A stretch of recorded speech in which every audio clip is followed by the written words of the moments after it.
Hello மக்களே, big பாஸோட Malappuram release பண்ணிட்டாங்க. இந்த ப்ரோமோவில் பிக் பாஸ் அங்கே இருக்கிற ஹவுஸ்மேட்ஸ்க்கு எல்லாம் ஒரு டாஸ்க் கொடுக்குறாரு. என்னன்னா, நீங்கள் எல்லோரும் வீட்டை விட்டு வெளியே போனதுக்கப்புறம் இவங்க கூட மட்டும் சத்தியமாக நான் கான்டாக்டே வச்சுக்க மாட்டேன், இவங்க கூட பழகணும் விருப்பமே இல்லைன்னு யாரை சொல்கிறேன்னு சொல்கிறாங்க. அதில் ஃபஸ்ட்டு எழுந்தோடனே நம்ம விக்ரம் வந்து எனக்கும் திவ்யாவுக்கும் வந்ததுலேருந்து செட் ஆகலை, அதனால் அவங்க கூட வெளியே போயும் நான் கான்டாக்ட் வச்சுன்னு ஆசைப்படல அப்படின்னு சொல்லிட்டு அவர் சொல்கிறாரு.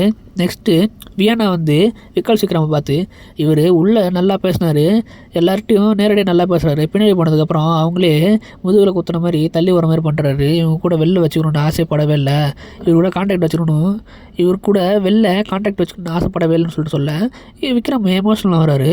அதே சமயம் திவ்யா வந்து என்ன சொல்கிறாங்கன்னா, திவ்யா வந்து சாண்ட்ராவை சொல்கிறாங்க. அதாவது நேற்று திவ்யாவுக்கு எல்லா விஷயமும் தெரிஞ்சு போச்சு, சாண்ட்ரா பின்னாடி பேசுனது எல்லாமே. அதனால் திவ்யா கோவத்தில் இருக்கனால சாண்ட்ரா பற்றி கிட்ட நான் ஜென்யூனாக தான் பழகினேன், நல்லா பழகினேன், என்கிட்ட நல்லா பழகிட்டு பின்னாடி போயிட்டு முதுகில் குத்துன மாரி ஒரு கேவலமான விஷயம் பண்ணிட்டாங்க, அதனால் வெளியே போயிட்டு சத்தியமாக இவங்க கூட நான் கான்டாக்டே வச்சுக்க மாட்டேன் அப்படின்னு சொல்லிட்டு சாண்ட்ராவை பார்த்து திவ்யா சொல்கிறாங்க. இதோட இந்த ப்ரோமோ கட் ஆகுது. இன்னும் நிறையா பேர் தந்துக்கு சேனல் சப்ஸ்கிரைப் பண்ணிக்கோங்க. அடுத்த வீடியோவில் பார்க்கலாம்.